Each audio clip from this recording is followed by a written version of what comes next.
Okay, so you just graduated from school and now you're out in the real world, and we're going to find out what your options are and what you should do towards your future. And today, to guide us, is my friend and colleague Kenny Jones. Good afternoon, Kenny. Hey, Dr. Dolce, how you doing? Good. How are you today? I'm, How's Florida?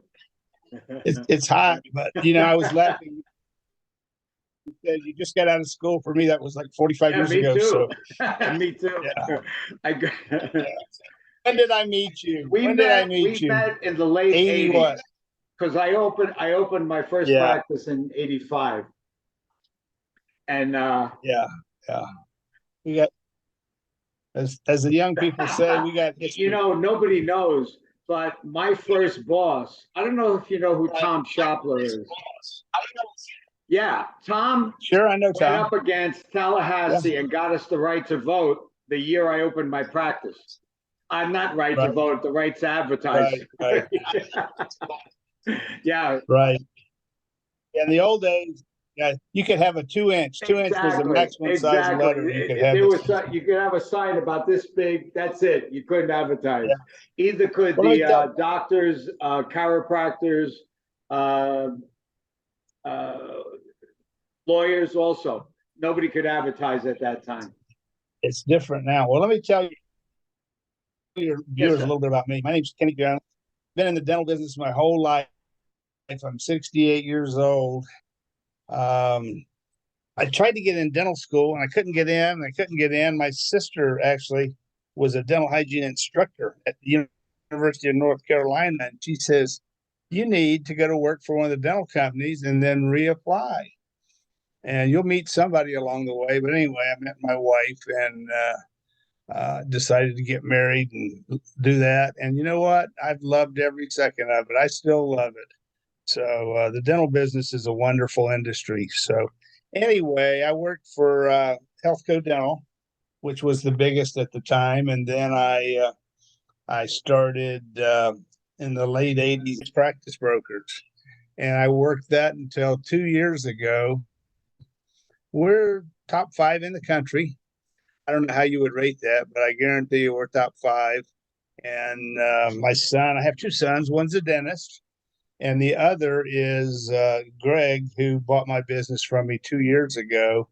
So it's a family affair, and it's just wonderful. So, That's great. but anyway, That's we've helped fantastic. a lot of. Yeah, one more thing. We started, I don't know, about 10 years ago. I'm the founder of the National Association of Practice Brokers. And wherever you're at in America, if you just go to the website NAPB or National Association of Practice Brokers, there's a broker in your state that's, I promise you, if you're a member of NAPB, you know what you're doing. So that's my history kind of in a nutshell. All So these years, I never knew anyway, that you put together this program. That's fantastic. I mean, so no matter what state you're in, yeah, obviously, yeah. if you're in Florida, please look up Doctor's Choice, and Kenny and his son will help you. Not you. That's all Well, right. not me. I'm retired. I'll send you to my son. But I'll be happy if you're part of Dr. Dolce's program. I'll be happy to advise and consult with anybody because I love it at no charge. And I'll give you my cell number one time. It's 954-649-5974. Just don't call me past 9 p.m. Eastern Standard Time. That's all I ask. And but anyway, we'll have some fun with all All this. right. So So, fire away, so doctor. Kenny, What's your I question? just graduated. Today is a whole different ballgame than when I graduated. We didn't have the options that we have. So, what would you suggest for somebody that wants to own their own practice, but is just starting out? Well, the good news is I have a son who's been out about 6 years now, and of course I guided him and still do. But here, here's um, here's my best advice for a young doctor: go to work for a DSO. And people say, no, I don't like DSOs, but DSOs like like sharks and alligators in the world. They serve a purpose in the big scheme. So DSOs allow a young doctor to get some experience, make some money, develop your speed, get some free counseling, be surrounded by 3 or 4 other doctors and specialists, and your learning curve will be expedited greatly by doing the DSO thing. And you'll earn maybe 150,000 plus or minus a year, first year, which, but it's the experience and the confidence that you need to develop. So, Henry Schein, Dr. Tom Snyder is a good friend, and he ran the Henry Schein practice transition gig, and I guess he still does. But anyway, Schein did some research, and they got into our business brokering practices because they noticed that a lot of in the old days, a doctor they didn't even sell practices. They just closed them down and gave away the patients. But that went away in the 1980s. So today you have an option, and so the option is this: you can buy a practice or you can set one up. So Henry Schein, who's very very smart people, very scientific, they do their homework. They figured out that about 51% of the graduating dentists uh, start a practice from scratch, and maybe 49% will buy a practice. So those are your options. Okay. So watch this. If you've been through dental school, you've been through enough hell. You've worked, you haven't made any money, you've been kind of stuck in neutral going through all that hell. So now it's time to play catch up. So if your ultimate objective is to gross $1 million, let's just say that's the deal. If you start a practice from scratch, here's what you get. You get brand new everything. It's gorgeous, the way you want it, everything in the world. Your dream has come true, except you open the doors and there's no patients. And after about 3 months, you scratch your head and you say, "Hey, I got to get a job working part time." So now you can't find part time staff, and it's just a crap. So to get to that million, to go from zero to a million steps. So why not just spend the exact same amount of money and buy a practice that's grossing $600,000 or $700,000? Now it's easy to get to the million. And here's a little acid test that you can use. You got to figure with debt service, which is your bank loan, going to net out at 35%. Okay. So, you'll make, if you bought a practice, you're going to make $175,000 to $200,000, which is decent. And then when you get to $1 million, now you're going to make $200,000 to $300,000. Now, as opposed to nothing when you open with no patients. well, nobody.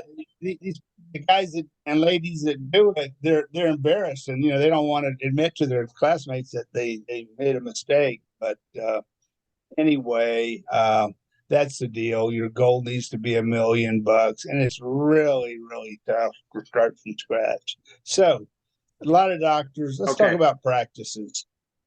If we had 5 practices for sale, and one of them was an old ugly practice that just made a ton of money. I mean, it was just cash flowed like crazy, and with old equipment.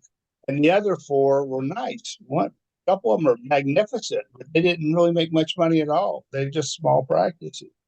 I promise you, I will sell, or we will sell, all 4 of the beautiful ones. We'll sell 10 beautiful ones for every one ugly one that makes a lot of money. So just be aware of that. It's like buying an old house. If you have the vision and say, "Look, this is not so bad. I can paint it. I can upholster it. I can make it look brand new. I can buy a new hygiene room, which is the first new patients. That's the first chair they sit in, and then you can get there. But it's like credit card debt. Once you open up, you can't get out. You can never catch up if you're. It's crazy to start a practice. And I used to sell practices. I know all about it.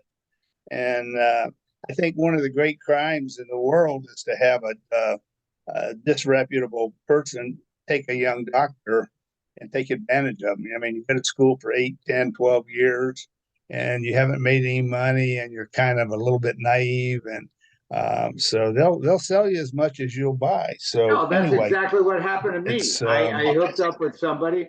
He showed me a new place. Yeah, I wanted everything new. I didn't know any better. And I stood there well, and well, starved you to overdid death. it, Doc.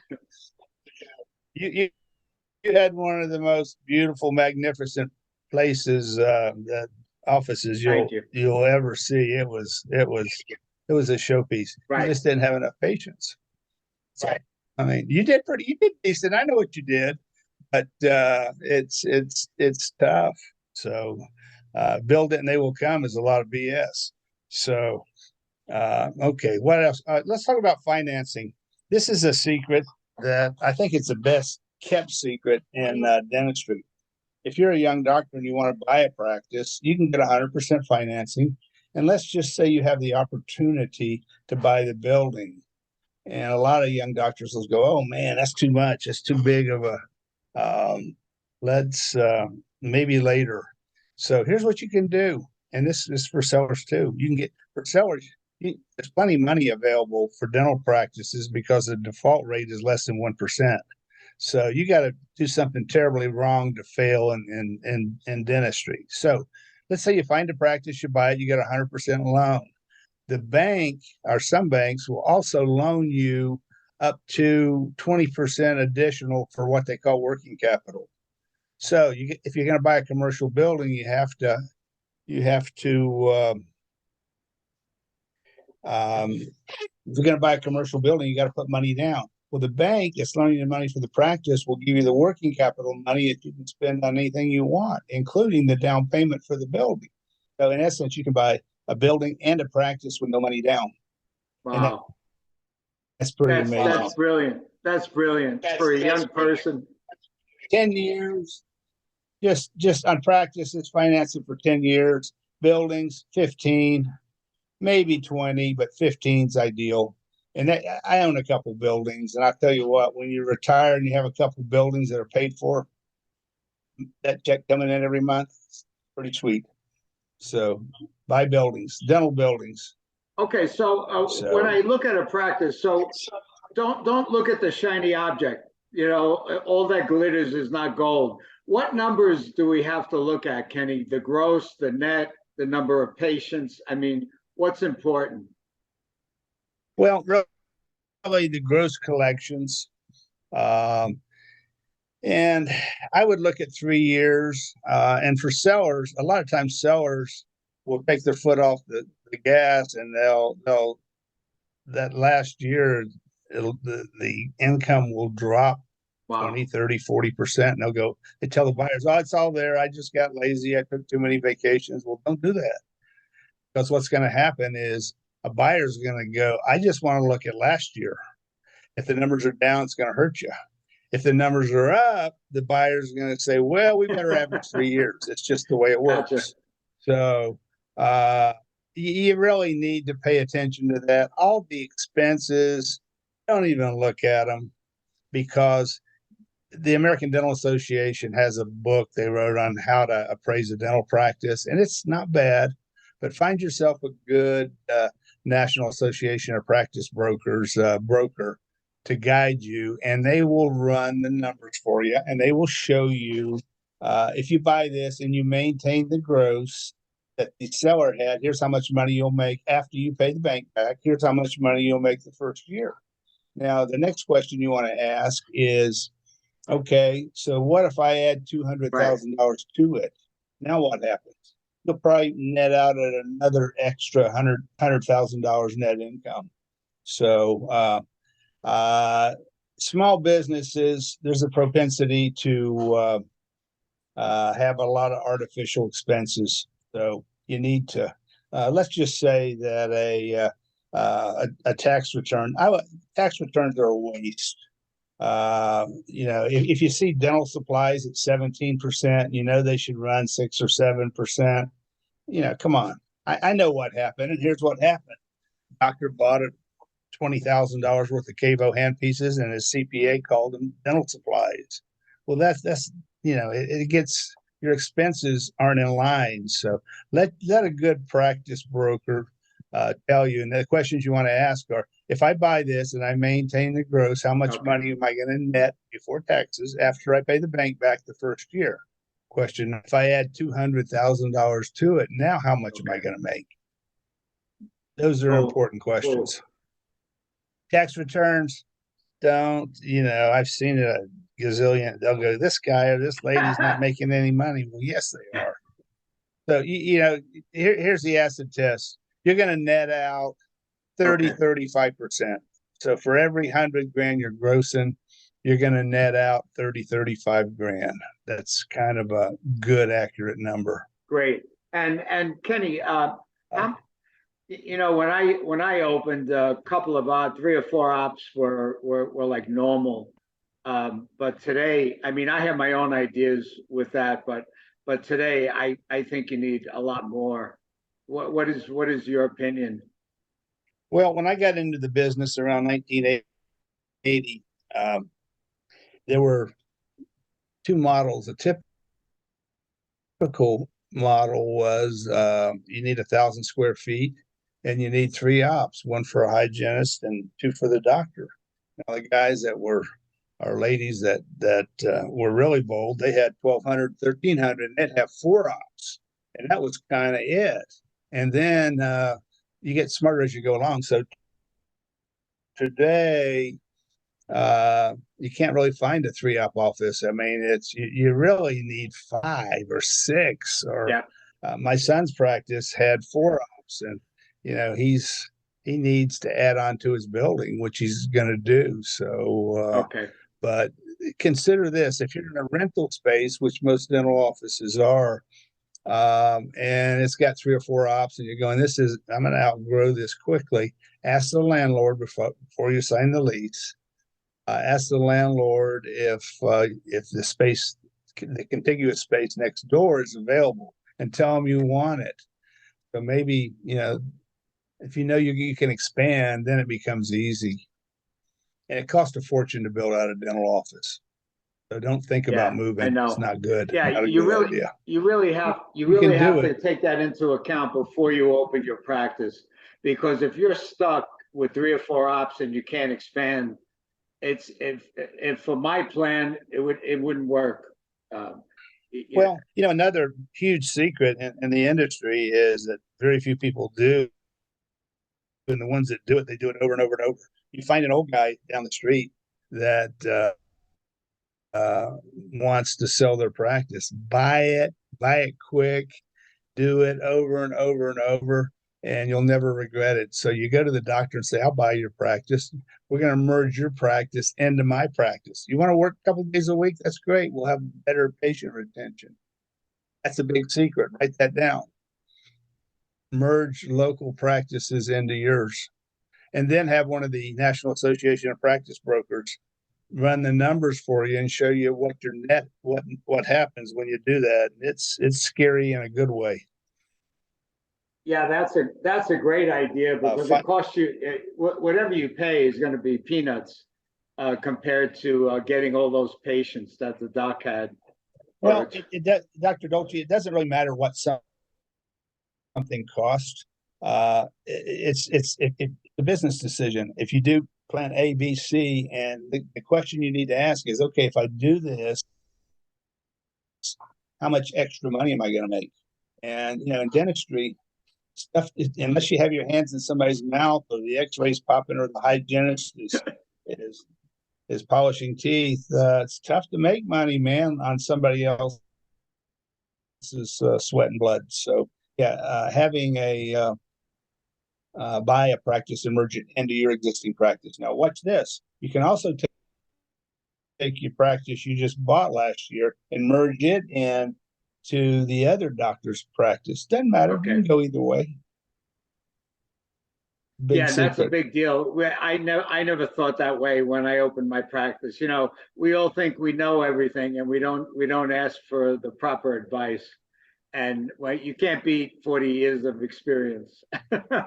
Well, I don't know everything, but I have been around the block. Well, So you know anyway, how to make money. You know how to set somebody up so that they'll make money down the road, and not sit like I did and wait for patients. for years.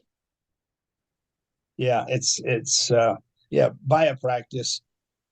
Old ugly practices, they're great. Buy them, and pretty them up. But it's like my son. I keep referring to him because it's a real life.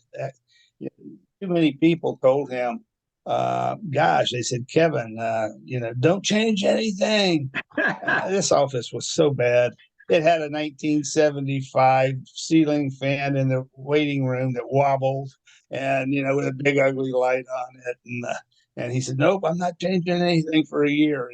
And then all of a sudden, he got, after a year, he had did a lot of stuff. He had the walls retextured, put new baseboards in, new doors. I mean, it looks brand new, and replaced the hygiene room. So that's the first place the new patients visit. Had an old compressor, old suction. That's the heart of the practice. When they go down, you're in trouble. Replace those. And then, you're making money now. So just buy some stuff that you like. Kenny, do you have? And I know you have people look at the lease. What kind of lease did you have? I had 5 with options for 5 more, and yeah, what kind of yeah. lease do you get? Most leases are 5 years with an option or 2 options for 5 more and 5 more. But here's what you don't get: your 5 years are up, and all of a sudden the rent's double. Well, that's fair market value, so you're kind of stuck with it. Anyway, and they know the cost to build out a dental office is expensive, so they're kind of merciless.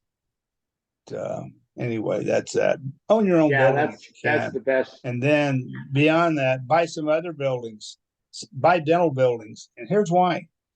Um, I have a few, and it goes like this. And finance them over 15 years. 15 years flies by and they're paid for. And now you got a big check. I just went to the bank today and put in $6,700. Nice. Not bad. It's I don't get to keep all that, but most of it I do. So that's just a real life example. So buy buildings. And if you're a dentist, you can buy other dental buildings and with very little money down, less than 10%. Yeah, they're lending Do money that. compared to how I started out. They didn't lend that kind of money when I was starting. No, no. The millennials now they're smarter than we were in some respects anyway. Let's talk about referring out Yeah, specialty. that's one of my pet Uh, peeves. The more offices I visit, the more I see them sending out root canals. I mean, they're not even doing simple root canals. They're sending out everything: root canals, implants. It drives me crazy. And when I mention why don't we bring somebody in, they don't even want to talk to me. I mean, I don't get it. You know, so, well, it's they don't understand. Dr. Howard Friend, who is the founder of Dental Town magazine, he's a friend of mine, and I guess 2 or 3 years ago I was at one of his seminars, and he says, "Raise your hand if you do endo." Well, 25% of the crowd raise their hand. He said, "All right, for the rest of you, if you did endo over your career, you'd make an extra million to million. You'll make a minimum of an extra $1 million from doing endo." And he says, if you don't know how to do endo, take a course. I mean, they have all the, it's you know, got the wave and the this and the that, and yeah, and do it and learn it and get proficient at it. Oral surgery, you want another one of your pet peeves? Learn how to do it. It's, I mean, uh, or if you don't want to do it yourself, bring in that's a specialist. my thing is I want to leverage the doctor. I'm okay if he or she doesn't want to do endo, but at least bring somebody in. And now when they're doing the endo, you finish with the post core and the crown. So now that's a $20,000 day. I mean, Yeah. you can't beat Well, that. and you don't have to have a specialist. Like I keep referring to my son, but that's a real life young doctor deal. He wasn't doing endo and he wasn't doing oral surgery. Now he's decided that he really enjoys oral surgery. You know, impacted thirds, they're going to the oral surgeon. But the rest of it, I mean, he's got to where he enjoys it. And endo, so I said, Kevin, look, either let's get somebody in here. And that's a two-edged sword because the specialists that you have in there, they get busy or get a better opportunity, and all of a sudden they're not available. So I know a retired dentist who's a good friend. He loves endo. He loves oral surgery. I said, Kevin, his name's David. I Yeah. won't use the last name, but get David in here. He'd love to come down here and do that stuff for you. Now, here's how that works. You bring in a general dentist that likes it, Phyllis doesn't, and you pay him 50%. Right. Okay. So you're making 50%. Just figure out what you're sending out the door and say, wouldn't it be nice to have half of that? Now, I'll tell you something else. Every patient in your practice appreciates being treated in your office versus going down the street to a Oh, stranger. that's the main thing. They don't have to go anywhere. They don't have to find the new office, and it might be out of their way. I mean, Yep. there's so many benefits. You know, I tell the dentist, why does Walmart and Target make Super Walmart and Super Target so that you spend your money there and you don't go anyplace? I mean, it's a simple Great example. concept that we still haven't Yep. grasped as a Yep. profession. You got it. You got it. So it's find somebody who's doing it and just copy them. You don't have Right. to reinvent the wheel. Right, because Just in the back talk of to- my mind, when I what I want for the dentist is I want him to bring everything in the office, and then I want him to sell it and make a bunch of money. Go to a DSO. What would a DSO give you if you were grossing 3 or 4 million, in your practice, and you had all the specialties? How does that work? Well, they use the. Let me answer that with a long answer, okay? Most practices are selling for 65 to 75% of collections. Okay. That's kind of now. If you have a bunch of new equipment, it's worth more. So when you buy a dental practice, what you're buying is cash flow, net income, and used equipment. So there's a variable there. So a DSO might buy a practice, but their parameters are they don't really buy things that are grossing less than $1 million. They don't really buy practices that have less than 6 operatories. They might, but it's rare. So that's kind of their deal. But here's a DSO will pay you maybe 90, maybe 100%. Wow. You're going, well, I'd rather have 100% than 75%. But be careful. They don't give you all cash. They'll give you 75% in cash at closing. So you've really made your money. And then what they will do is they'll require you to work for 2 or 3 years, which you may or may not want to. And then if the practice doesn't perform, you don't get all your money. So it's they're clever, but overall they're reasonably honest. They're not out to gouge. There's nothing wrong with selling to a deal. No, I mean that would be my plan for somebody so they could walk away. But I would want them to do it while they were younger and do it way before they would really retire.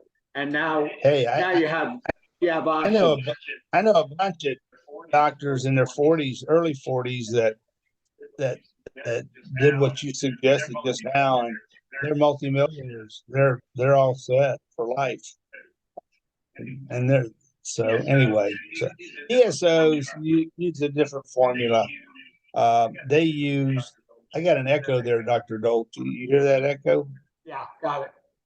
Okay, but anyway, so they use something called EBITDA, IBITA, income before interest, taxes, amortization, or depreciation, EBITDA. And all EBITDA really means is it's true net. They take away all the what I call fluff. And what's the real net on this business? So that's what they use. It's an EBITDA formula. But unless you have 1 million, 2 million, 3 million, if you got to practice that big, a DSO and all the NAPB brokers, we understand. We deal with the corporations. My son Greg, that's all he does is deal with corporations. Very good. So you can call Greg Jones. It's complicated. So we need you to help us get through this transition. Well, just ask me a question. All right, I gave your listening audience my cell number. I'll be happy to, what do I do on this or that? So thank you, Kenny. Greg Jones, my son, he's currently the president this year of NAPB. So I'll give you his cell number. It'll probably tick him off, but I don't care. Greg Jones is 561-596-1782. So wherever you are in America, if you say I'm in North Carolina or I'm in North Dakota or whatever, Greg can refer you to the right guy. And super. Thank you, Kenny. Wow, what a wonderful profession. It's great. Dentistry is awesome. Thank you so much for your time, and we appreciate you giving out your numbers. And I will refer people to you. Thank you so much, and we'll see you soon. Well, don't send them to me. I'm retired, doctor. So you send them to my kid. But I'm glad to help. I love it. I always have. It's wonderful. So, but anyway, hey, good to hear your voice again, and I'm always glad to help Dr. Vindy Dolce. So, yeah, all right, class act. See you, buddy. Bye, Ken.